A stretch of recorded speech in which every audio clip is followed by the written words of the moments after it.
Meu nome é Edilson Angelim, né? As pessoas me conhecem, me chamam já hoje como Mestre Talo. Eu sou nascido e criado aqui em Soure. A minha família ela vem toda da comunidade do Bairro Alto, nós somos remanescentes de Quilombo, né? E a gente está aí na área da cultura já militando já há mais de 28, 30 anos, por aí assim. Talo, o que é ser mestre? O que é ser mestre? Para mim ainda é muito novo, eu te confesso que é muito novo. E vou te confessar também, né, que eu tinha uma outra percepção de ser um mestre. Para mim, no meu entendimento, mestre, para mim, ele tinha que ter no mínimo uns 70, 80 anos. Entendeu? Quem já tem já um vasto conhecimento já, né? Tem uma bagagem já muito grande pela idade, pelo conhecimento, né? A gente tem, eu tinha esse entendimento. Então, quando me chamavam de mestre, né, que eu comecei a ser chamado de mestre cedo, né? Eu tenho um programa que a gente faz, que é o Bate-Papo Pai d'Égua, e aí o Nick tem essa mania, tinha essa mania, mestre Talo, ficou nessa história, eu disse, para com isso. Ele disse, não, cara, o mestre é aquele que tem um conhecimento e tem a capacidade de repassar. Então, quando ele começa a repassar os seus conhecimentos, ele acaba sendo um mestre. Não um mestre acadêmico, mas um mestre, né, dos seus conhecimentos, né, dos seus saberes, aquilo que você aprendeu com os mestres e hoje está repassando. E eu comecei a absorver isso. Né? Então, eu tenho mais ou menos esse entendimento assim.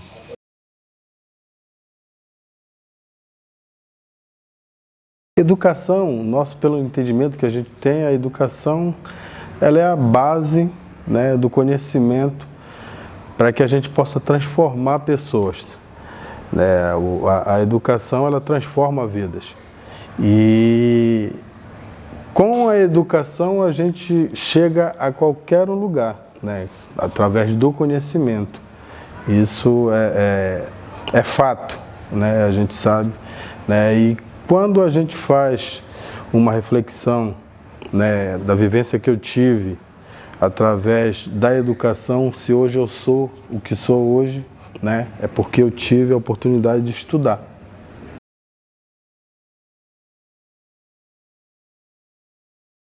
Eu comecei a praticar os instrumentos. Na verdade, a gente tem assim um histórico familiar. Meu pai contava que meu avô tocava rabeca, né? Tocava rabeca. E o papai já veio com esse dom, conheceu já alguns acordes de violão, de cavaquinho, né? Eu tive a oportunidade de morar com a minha irmã 7 anos, né? E enquanto adolescente, eu tinha vontade de ter um instrumento, mas a gente não tinha condições, né? E um dos motivos de eu ir morar com a minha irmã foi esse, né? O esposo dela vem de uma família de músicos, né? Então ele tinha instrumentos e eu queria ter acesso a esses instrumentos. Então, quando eu fiz o meu primeiro instrumento, foi um pedaço de madeira, que é engraçado essa história, e a gente colocou, né, aquelas cordas de pesca e colocando a tarraxa aqui e tirando um som, né, um barulho, né, que ali não tinha formação de acorde nada, né. Hoje eu posso falar em formação de acorde, né? Mas a gente já tinha aquela, né, aptidão musical para que a gente pudesse, né, ter um entendimento de alguma coisa assim. Depois eu comecei a fazer algumas flautas de bambu, não sei se tu já tivesse contato com isso, da folha do mamoeiro, daquele talo, a gente coloca um plásticozinho, fura aqui, faz um tarará, um tererê e sai um som diferente, né? Como se estivesse tocando um sax, mais ou menos. E ali a gente teve esse contato, né, com esses instrumentos que a gente fez na marra. Quando eu fui morar com a minha irmã, aí eu tive contato com o cavaquinho e a flauta doce. E aí, dos meus 15 a 17 anos, mais ou menos, a gente fazia nossas vendas, né? A gente trabalhou desde cedo, sempre desde cedo, né? Lógico, mas não implicava com os estudos, né? Nosso lazer não implicava nada, mas a gente tinha nossas obrigações. E quando eu fui morar com a minha irmã, eu tive contato com um cavaquinho. Aí meu cunhado me ensinou os acordes de Lá menor, Lá com sétima e Mi. Eu me lembro bem até hoje, né, esse início, né? A partir daí eu comecei a pesquisar e executar. Aí depois ele passou a me ensinar as notas musicais de flauta, que era a flauta doce, né? Então, quando a gente fazia as nossas vendas em festa, a gente escutava muito. Antigamente tocava muito carimbó na festa, shot, né? Se tocava muito nas festas. Hoje em dia já não se vê mais isso. Até na época agora de junina, né? Nas festas de tradições, tu já não escuta mais com tanta frequência as próprias músicas de tradições. E aí eu comecei a pegar as músicas de ouvido, o retumbão e outras introduções de carimbó, né? E comecei a exercitar. Mas a primeira música que eu aprendi na flauta doce foi Asa Branca. Então eu me identifiquei com a flauta doce. E eu acabei esquecendo um pouco o instrumento de corda, o cavaquinho que ele tinha lá. E aí, a partir daí eu comecei a exercitar. Ouvia a música e tirava a música de ouvido. Ou seja, quando eu comecei a pegar, a aprender as músicas de ouvido, eu comecei a entender que ali a gente poderia seguir esse trabalho musical. E aí vem a história de alguém me descobrir, sabia que eu tocava, né? Que foi aí que eu comecei a ingressar no grupo de tradições Marajara Cruzeirinho. A Amélia foi, o meu irmão já fazia parte, era dançarino no grupo, né? Disse, olha, meu irmão toca flauta. Eu disse, aí ela veio com a proposta, naquela época era fita cassete, chegou com as fitas, aí meu cunhado me ajudou, né? Que a gente tinha já uma noção de tocar os instrumentos, mas tudo de ouvido. O que eu escutava eu tirava, né? Eu não estudei teoria musical, partitura, nada, até hoje. Hoje tudo que eu sei tocar de instrumentos, eu aprendi vendo, né? E algumas pesquisas hoje que a gente tem mais acesso, né, na internet, né? Antigamente era naquela revista. E aí eu comecei a aprender as músicas do Cruzeirinho. Quando eu comecei a aprender as músicas do Cruzeirinho, eu já fui integrar lá no grupo, né? Ali começou a minha formação e a vivência com os mestres. Eu tive a oportunidade de conhecer mestre Diquinho na época, mestre Cariri, mestre Pitita, mestre Baby, que já foi o meu professor de cavaquinho, que eu já comecei a pegar. Então eu tive uma vivência muito bacana com eles. Então, se hoje eu tenho toda essa bagagem musical e esse conhecimento dos saberes dos antigos, né, que foi passado, né, e eu tive esse privilégio de estar no Cruzeirinho nessa época e poder aprender com eles, né, toda essa vivência, tio Baby, mestre Baby, para mim, assim, foi um grande instrutor, porque ele tinha uma forma de ensinar para a gente que era com uma facilidade que a gente aprendia, que era muito bacana. Então eu gostava muito de estar com ele, porque só do fato de tu estar ali com ele, tu já estava aprendendo alguma coisa. Então foi muito bacana a gente ter esse contato, né? E aí, a partir daí, né, da forma que como eu aprendi, né, com toda essa simplicidade dos mestres me passando, eu acabei tendo essa iniciativa de poder passar o que eu aprendi.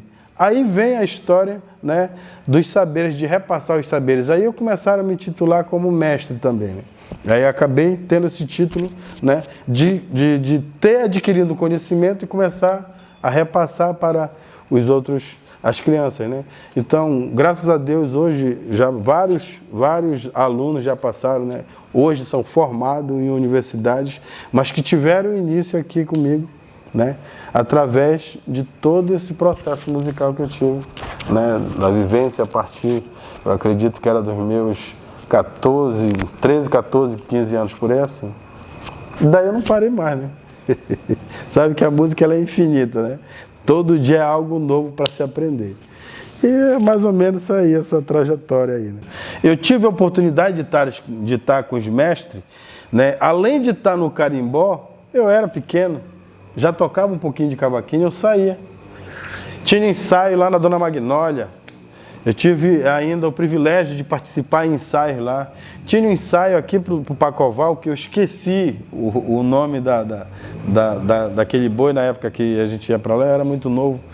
Mas eu já participava lá, já estava mestre de Quinho já, que o senhor de Quinho, ele sempre foi assim, muito ativo nessa questão de comédias, né, de criar comédias. Né? O senhor de Quinho tem uma participação muito grande na construção, né, dos bois, né, que é da minha época. Mas já tinham outros, como o seu Guaxinim e outros mestres que vêm com essa história do boi Estrela d'Alva, né, Pingo de Ouro e outros bois, né, que já se foram.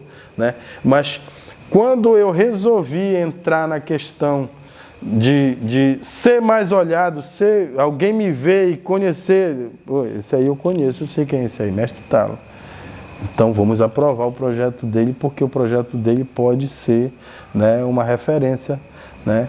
E para que a gente possa também virar uma referência, né? E ser tipo assim, né, um estimulador, um influenciador do bem, para que as pessoas possam seguir também, né? E aí vem a história da criação, né? Como eu não apareci tanto assim com os conhecimentos que a gente tinha de criação, eu disse, eu vou começar a postar algumas coisas na internet. Hoje eu já faço com mais facilidade, né? Mas antes eu era meio travoso, né?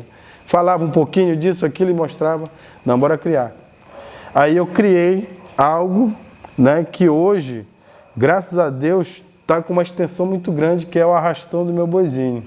Nós conseguimos já passar no 4º ano de arrastão, a gente conseguiu passar no primeiro projeto da Aldir Blanc, que foi o resgate do boi Rosa Branca. Para você entender só como é as coisas, né? O Rosa Branca, que já estava parado praticamente quase os 40 anos, né? Conheço o mestre Eliésio, um grande mestre da cultura popular do boi bumbá, e eu disse, mestre, eu estou com essa ideia de montar, de criar, entrar num projeto no edital e concorrer aí, o resgate do boi Rosa Branca, né? A ideia do meu boizinho vem com essa proposta de voltar a estimular novamente. Primeiro, o evento que nós fizemos foi 4 gatos pingados e a gente com 2 boi na rua. No 2º ano, a proporção aumentou, já tinha 6, 7, 8 bois.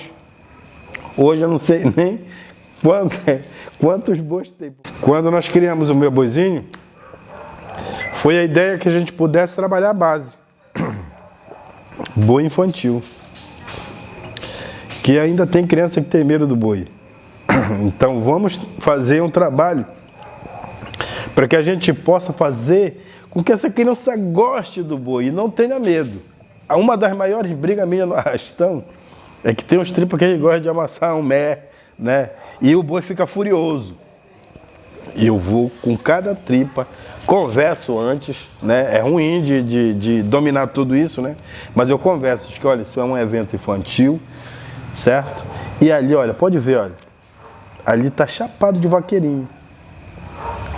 Se tu for daqui com muita força com o boi em cima dessas crianças, além do medo, tu vai bater as crianças. Então, a criança ela tem que ter noção que ela está dominando o animal. Entendeu? E aí ela acaba ganhando mais, né? E aí, por que meu boizinho? Porque ele não é meu. A partir que tu chama ele de meu boizinho, ele é teu, ele é de todo mundo. Então ele é meu boizinho. Eu fui o idealizador, mas o boi não é meu, o boi é nosso. E hoje ele está com essa potência, graças a Deus, vamos para a 7ª edição.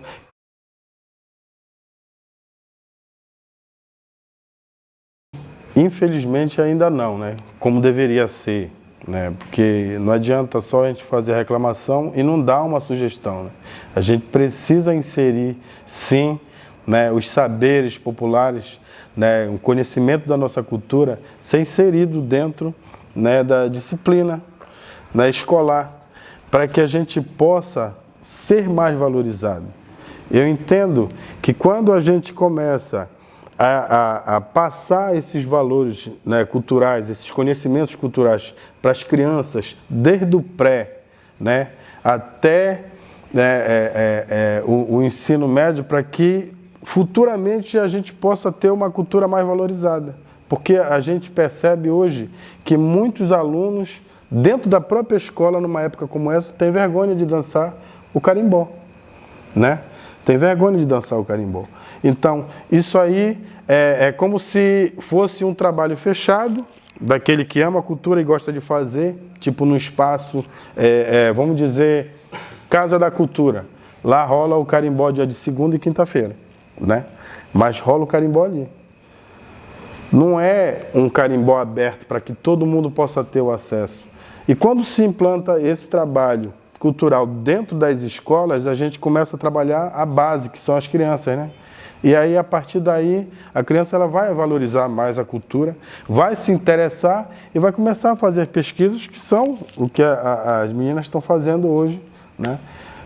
Procurando saber esses valores e qual a importância dele, né, dentro da escola, né? Eu entendo por aí. Quais, de repente, se fosse um motivo para essa desvalorização, né? E o que isso causa futuramente nessa geração de hoje? Daqui a 2, 3 gerações, se continuar assim, né? Entendo. Porque assim, na época que eu tive essa vivência com a música, eu segui um caminho. Eu segui um caminho, né, que foi a arte. Hoje, literalmente, eu quero viver da minha arte, né, e fazer com que a cultura possa se permanecer muito mais, né, para que eu possa repassar esses saberes, né, para os meus filhos, dos meus filhos para os meus netos futuramente, se Deus quiser, e ir passando de geração a geração, né. Estimular eles a isso. Mas o que é que eu vejo, muitas das vezes, que o jovem hoje em dia não se interessa? É porque a gente vê também que dentro do poder público, hoje, não se vê nenhuma, vamos dizer assim, nenhum incentivo para que se possa permanecer. Se você observar, hoje não tem mais aqueles eventos culturais na praça. Um exemplo, não se tem mais esses eventos, né? Praticamente 8 anos aí a cultura ela ficou muito apagada, né? E aí o que é que acontece? Quando a gente tenta ter força para tentar estimular outras pessoas, né, elas acabam se desviando para um outro caminho, né, que é um caminho ruim, né, e que não tem um incentivo. Então, quando a gente não tem esse incentivo, acaba se desviando e jogando para um outro lado, onde a gente percebe, né, que há uma evasão muito grande dentro da nossa cultura, né? As pessoas elas não se interessam mais hoje, justamente por falta desses valores, né, de estarem valorizando mais a gente, para que a gente possa estimular outras pessoas a seguirem mais essa questão aí.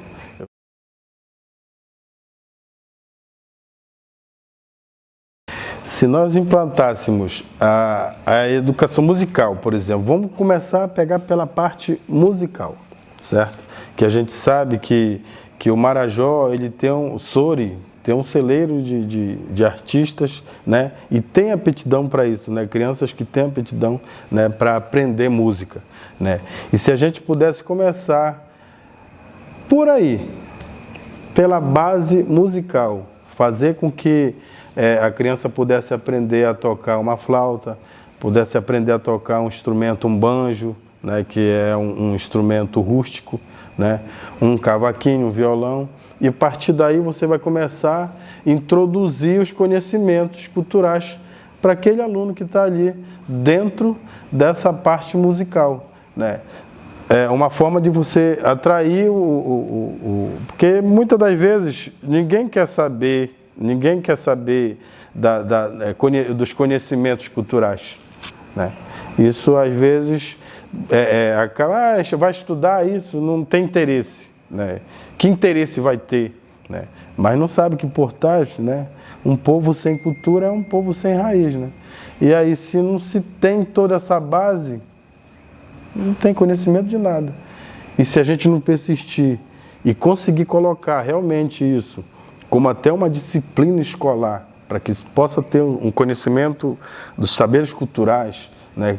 Como é essa parte como foi que começou tudo isso, né? Tem a questão, o Marajó ele é cheio de encantarias, de mistérios e encantos, né? Então conhecer um pouco do nosso folclore, conhecer um pouco da nossa cultura, fazer com que a gente possa estimular as crianças a aprenderem um pouco sobre isso, para que a nossa cultura possa crescer mais ainda, né? E ser valorizada, né? A gente já falou em valorização aqui, né? Mas assim, né? Tentar colocar como se fosse uma disciplina e fazer com que ela pudesse aprender um pouco mais sobre os saberes culturais. Por que suja a casa de negro? Por que suja a casa de negro hoje? A casa de negro ela vem para mostrar um pouco de como era a vivência na comunidade, Bairro Alto, de onde, né, a minha família é oriunda da comunidade do Bairro Alto, né, comunidade quilombola. Eu sou remanescente de quilombo, graças a Deus, com muito orgulho, eu posso dizer isso, né, porque todo esse pertencimento e todo, né, esse conhecimento que a gente tem, né, e todos esses valores que a gente acaba conquistando, né, isso vem de famílias, né, vem da família do meu pai, vem da família da minha mãe, né. Então, a gente veio para contar um pouco da história de como era a vivência, né, como era a ancestralidade desse povo. E aí surge o nome Casa de Negro. No primeiro momento estava Casa de Preto, mas como eu já tinha colocado na ideia que seria Casa de Negro, e ia soar bem Casa de Negro, né, o nome, aí a gente sugeriu colocar, que a gente vem contar um pouco dessa história da comunidade, né. Hoje você percebe que aqui em Soure nós temos a Casa do Couro, que é aqui no Curtume, né? Nós temos a referência de Ronaldo Guedes sobre a cerâmica, né? Nós temos, vou dizer aqui que eu vou puxar o peixe, um ganchozinho, tem Rosilda, né, a lojinha da mamãe, que conta um pouco dessa história e mostra através do grafismo marajoara. E a gente vai contar um pouco de como era a vivência e como é ainda a vivência hoje nas comunidades do Quilombo, aqui em Soure, que fica muito mais pertinho, né, do povo que vem visitar, até do próprio nativo, que muitas das vezes não tem o conhecimento. Quer vir aqui, vem na Casa de Negro e você vai ver como era a culinária antigamente, né? A gente tem ideia daqui futuramente que a gente possa criar aqui a Casa da Farinha, que vai ser um atrativo para o turista, né? O tempo que ele vai lá na comunidade, ele vai ver aqui um forno e de tudo como era feito antigamente. Hoje está muito, né, a tecnologia está muito avançada, eles usam outros maquinários, né? Mas aqui a gente vai fazer como era, né? Com tipiti, tudinho, para fazer todinho certinho, tudinho bonitinho, e mostrar como era e contar como era a vivência na comunidade, né? Onde vem toda a minha família. É quase um museu vivo. Isso, um museu vivo. Entendeu? Espaço da educação. Já pensou se chegarem lá, pessoal da universidade, olha, a gente vai hoje na Casa de Negro ver como era a construção da farinha do início até o fim. Então vai servir de ensinamento para esse povo. E a gente vai estar aberto. A ideia aqui é que a gente possa virar um centro cultural, certo?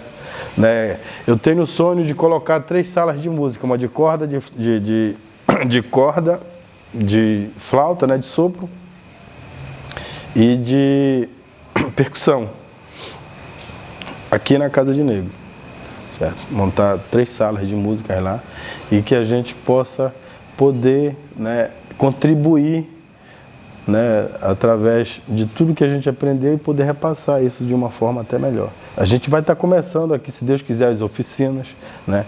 Vão ser oficinas gratuitas e todos vocês estão convidados.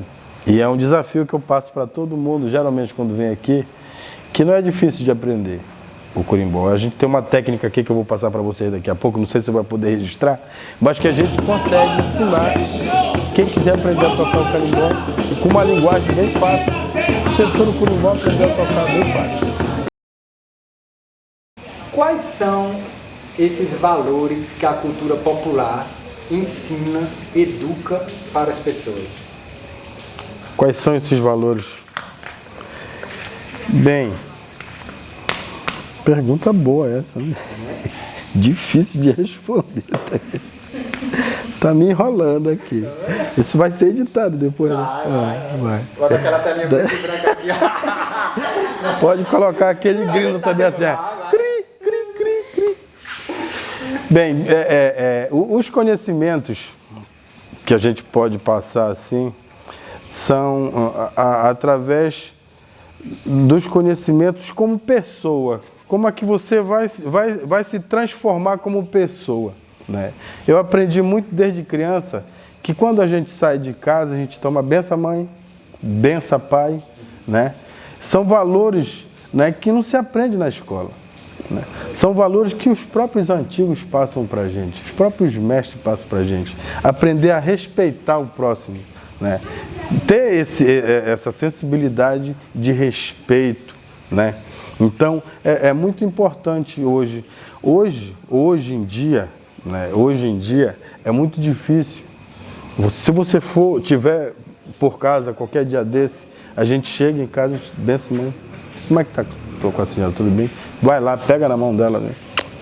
Toma benção, tudinho, né? E a gente percebe que muitos não fazem hoje isso em dia, entendeu? Não fazem, porque muitas das vezes tem vergonha, né? E esses valores a gente não aprende na escola. Dificilmente a gente aprende, não desmerecendo, né? Mas é um comportamento totalmente diferente. Essa questão de aprender a respeitar o próximo, ter esses conhecimentos, saber de toda essa questão da educação, aprendendo. A gente não pode, na época era raro se papai e mamãe estivessem na sala conversando e a gente passasse por ali e não pedisse licença, entendeu? Se a gente passasse e interrompesse uma conversa. Então, a gente aprendeu muito isso. E hoje a gente procura passar para os meus filhos. Às vezes chega a ver os tios tudinho, ver a avó não tomar benção. Ei, bom dia. Tomou benção de vovó, tem que tomar benção. É uma questão, né, que a gente aprende com os antigos, a gente aprende esses valores com os mestres. Então, muitas são pequenos detalhes. Né? A gente está falando coisas assim que podem ser pequenas, mas de uma importância muito grande. Né? São os valores, né? O respeito. Então, quando se tem, né, o respeito, ele é a base para que tu possa ser um grande cidadão hoje. Né? Talo, qual o desafio, ou quais são os desafios da cultura popular hoje em dia? Olha, eu entendo que nós, enquanto produtores culturais e fazedores de cultura, a gente encontra uma barreira muito grande a nível de município. Nós que estamos aqui no final, Ilha de Marajó, estamos aqui no final, para que a gente possa chegar a nível de estado, é uma barreira muito grande. Tem uma barreira muito grande. E a gente vê os mecanismos que são criados a nível de estado, a gente é muito desmerecido, desvalorizado. O nosso carimbó raiz, hoje, dificilmente chegar numa mídia. Dificilmente chega numa mídia. Quando se vê hoje o carimbó que chega na mídia, é carimbó de Joelma, que no meu ponto de vista, perdoe meu ponto de vista, né, não é o carimbó, porque nós somos a base, a raiz, o carimbó raiz, aquele carimbó que veio lá do início mesmo, que a gente faz o pau e corda, né, com letras muitas das vezes de estrofes pequenas, vários repetitivos, né, outros carimbós que são poesias, como o de Mestre de Quinho, né, do professor Ailton, professor Max, que tem músicas, né, que ainda vão ser divulgadas ainda, que são trabalhos que a gente está preparando hoje aqui, né? Então, a gente vê que o que se é vendido lá fora, e isso eu vejo como uma barreira muito grande. O que se é vendido lá fora é totalmente diferente do que é a nossa base. Então, eu acredito que teria que se fazer um estudo para que se a gente pudesse mostrar e chegar como carimbó autêntico mesmo, de raiz, lá em cima, no topo mesmo, e mostrar. Aí sim eu vou entender que o carimbó hoje é patrimônio do Brasil, mas não adianta, porque enquanto nós somos base, só para a gente sustentar o povo que chega lá na frente lá e deixa a gente, muitas das vezes, até de lado, né? Porque eu pesquisei outro dia, vendo na internet, né? Carimbó. Show de carimbó. Fui ver, né? Vocês vão pesquisar lá que vocês vão ver também. Um site de carimbó que eu fui ver, um festival que teve. Foi apresentar o carimbó com balé e de uma forma que foi tocado o carimbó com bando. Tem um carimbó estilizado que já deixa um pouco bem distante do que é o nosso aqui, né? Mas você fez a pergunta que acaba eu te respondendo nessa questão aí de dizer que nós somos e conseguimos chegar ao carimbó como patrimônio material, cultural e material do Brasil, mas a gente continua ainda fora disso, né? O IFAM poderia muito bem fazer uma pesquisa de campo e ver realmente quem é o carimbó autêntico, para que a gente pudesse chegar pelo menos a nível, né, de estado, né? Porque a gente não tem oportunidade.